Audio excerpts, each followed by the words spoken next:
Nah, kita lanjut ke uji normalitas residual.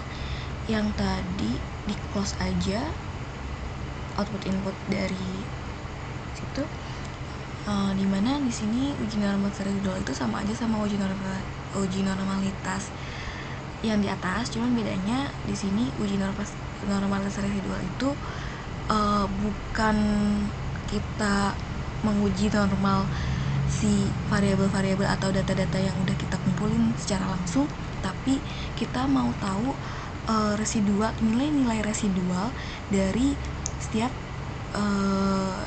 variabel atau data yang udah kita kumpulin. Jadi bukan kita mau nguji DPR itu normalitas apa enggak, tapi kita mau nguji nilai sisa dari DPR ini tuh normal apa enggak, kayak gitu.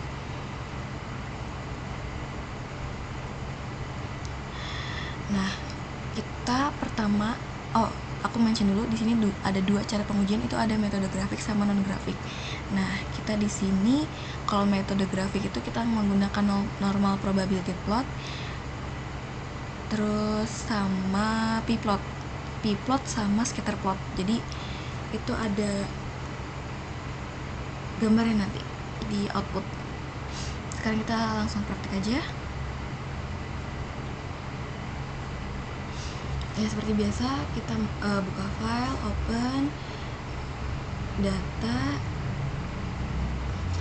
kita cari yang regresi sub, jangan lupa file of types-nya.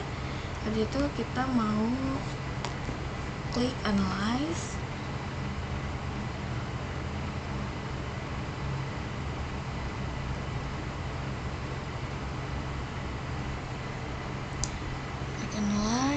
regression, linear.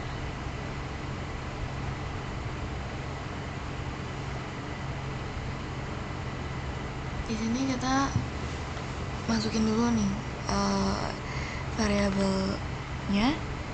Variabel dependent itu di modulnya itu sebagai, maksudnya harga saham itu di modul sebagai variabel dependent, DPR, ROE, DER sebagai variabel independen. Habis itu udah dimasukin kan, kita klik plots. Nah, di sini harus diingat-ingat kalau Y itu adalah stress sheet, X itu adalah spread.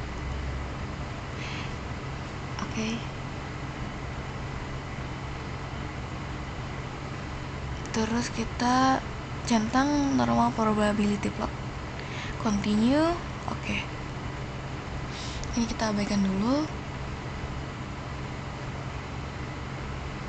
Kok abaikan? Kan kita mau lihat grafiknya. Nah, di sini itu ada p-plot sama scatter plot. Di sini itu analisanya adalah begini. Jadi nanti itu cukup ditulis kriteria sama kesimpulan dari metode grafik uji normalitas residual ini. Di sini untuk p-plot itu kan titik-titik menyebar di sekitar garis diagonal dan mengikuti arah garis diagonal. Jadi dia ya udah ngikutin arah garis diagonal, nggak ada yang di sini, nggak ada yang di sini. Berarti itu artinya data residual itu berdistribusi normal sehingga baik digunakan dalam model regresi. Gitu halnya pula sama dengan si p-plot. P-plot ini scatter plot. Scatter plot ini kan maksudnya datanya menyebar tuh, nggak ngumpul di sini misalnya ngebulet kayak donat. Jadi di sini datanya tuh baik gitu. Sama aja sih kriteria sama kesimpulannya juga, karena dia menyebar titik-titiknya sehingga data residual berdistribusi normal sehingga baik digunakan dalam model regresi.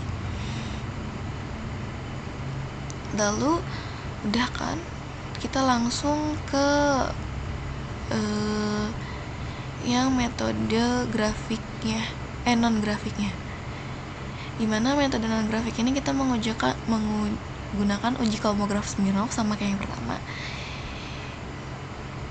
Itu kita analyze, terus regression, kita klik linear juga.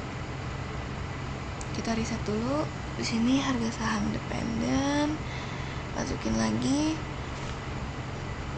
DPR, ROE, DEP independen, lalu kita ke save, klik nih di ada kolom predicted sama kolom residual. Kita kliknya unstandardized di kolom residual.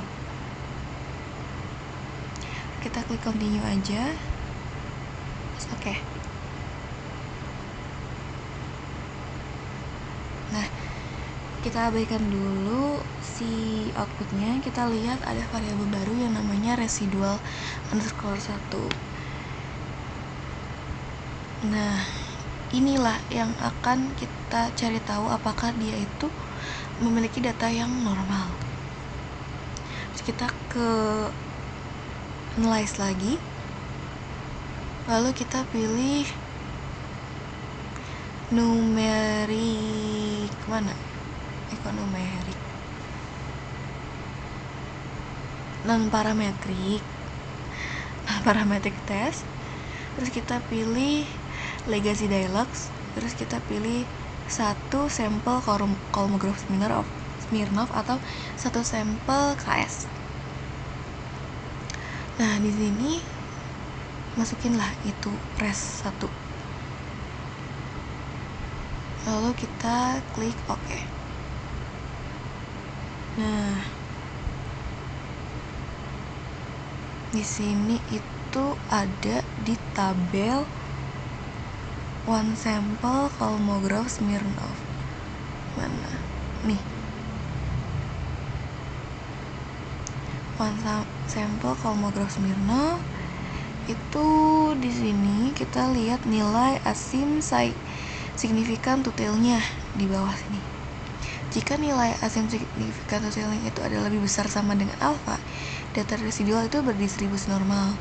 Nah, jika lebih kecil dari alfa, berarti data residual tidak berdistribusi normal. Kesimpulannya, karena nilai signifikan tutelnya itu adalah 0,2 lebih besar sama dengan alfa, berarti data residual terdistribusi normal. Kayak gitu.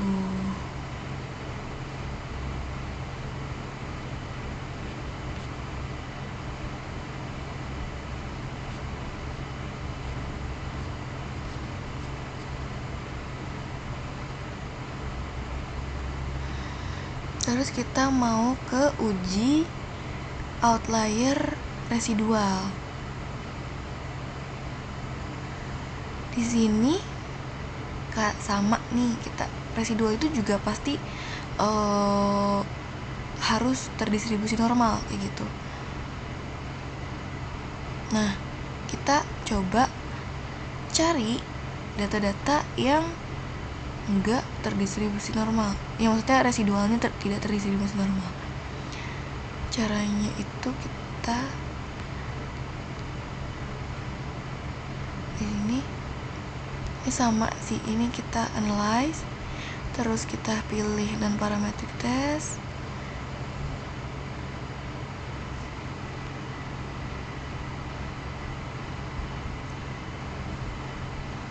Salah, maksudnya analyze, regression, linear. Kita reset di sini harga saham.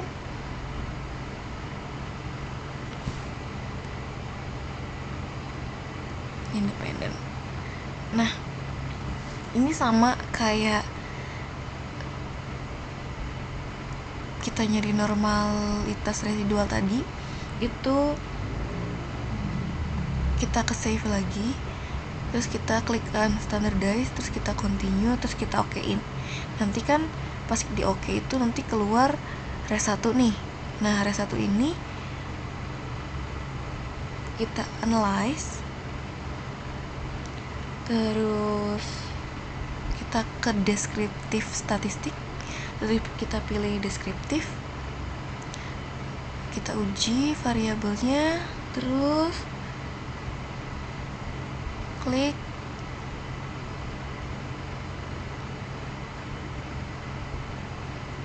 centang save standardized values as variable.